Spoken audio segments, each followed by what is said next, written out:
Now, Hyundai cars have almost always had an interesting story to tell. The i20 back in year 2008 began its production, but it was being manufactured by Hyundai in India for the European markets. In fact, back in year 2008, Hyundai themselves had claimed that they would at the most be selling 1,000 cars a month. But in early 2009, they were found selling 7,000 cars a month. Fast forward to today, 6 years later, Hyundai has introduced the second generation of their very successful i20. Only this time, they're making it a world debut here in India.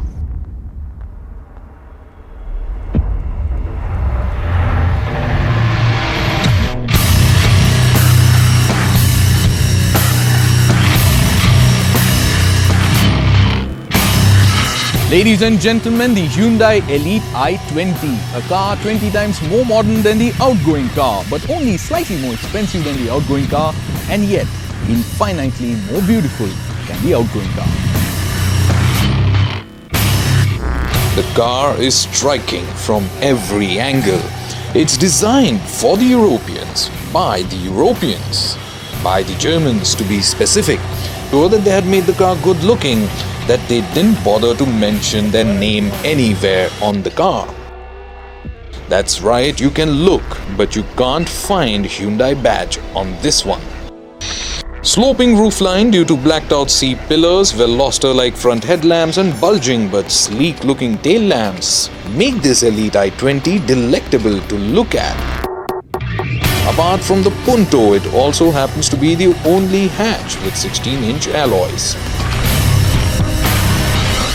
As we speak, things stand like this. If you're in the market to buy a Hyundai car and don't know which one to go for because there's the Grand i10, there's the Hyundai Accent, and then the now Elite i20, well, I do agree all three have quite a lot of overlap with each other. But then there's a simple solution. If you want a petrol car, the confusion begins. But if you want a diesel car, well, the Elite i20 is the way to go. Because of the new, more responsive 1.4-litre 4-cylinder diesel engine in here that has 90 horses and close to 230 Nm of torque, as against the Hyundai i10 Grands or Accent's 1.1-litre 3-cylinder engine. Now, the interiors of the Elite i20, well, they have a lot in common with the Grand i10. Firstly, you get this 1 GB memory module to play your songs from. Apart from having Bluetooth, USB and auxiliary connectivity, you also get climate control, and in the top end models, that is the Asta, you get two 12-volt power chargers here in the front.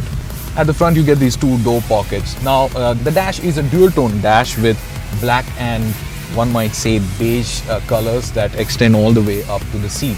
Talking of the seats, well, the front two seats are very comfortable and have good thigh support as well as good lateral support. The driver's seat has tons of adjustability options, and when compounded with the tilt and telescopic steering options, finding a comfortable driving position in this car is not a Herculean task.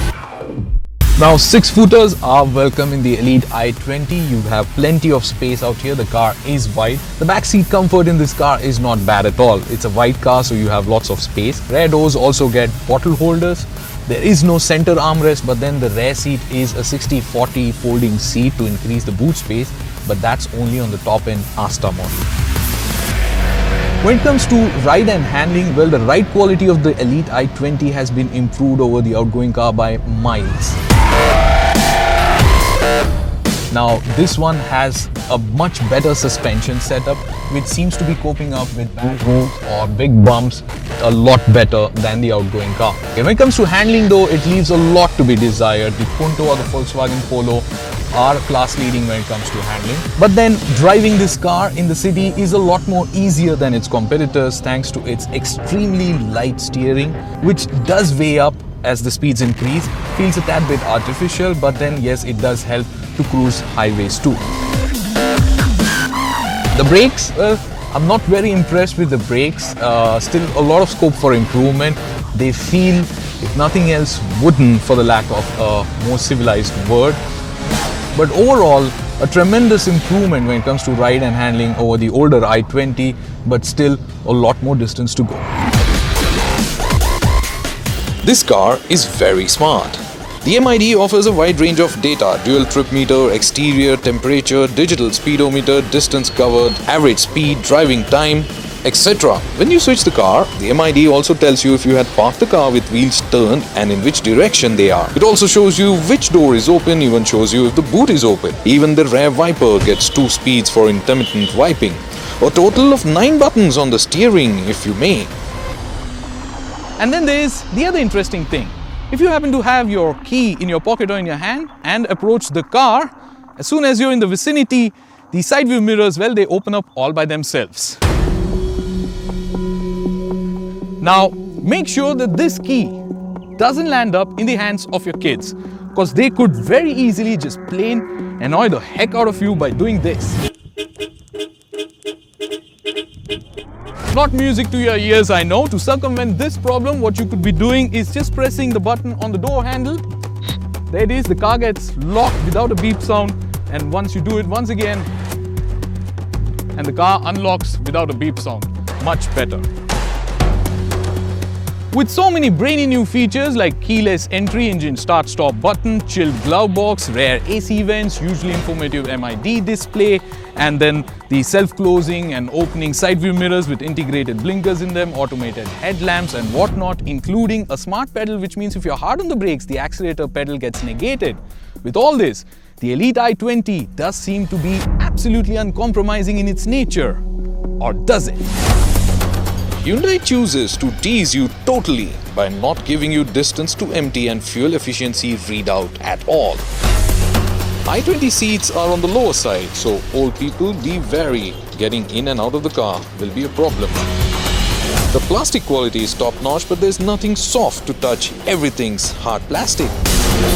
The new Elite i20 also misses out on 4 airbags, an optional sunroof, and doesn't come in automatic at all.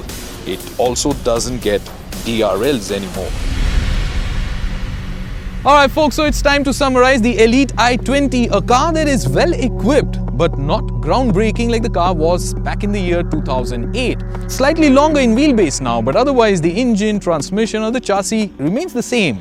Yet Hyundai chooses to call this as a new generation of the i20, perhaps because of the considerable improvements in the ride and handling of this car. Top-end version is expensive, and you could very well be looking at sedan cars or perhaps even compact crossovers like EcoSport in that price. The mid-level variants really make a whole lot more sense. It's no surprise then that Hyundai has managed to sell 20,000 of these cars ever since their launch in India. This then has become one of the most premium hatchbacks to be ridden finely around the city.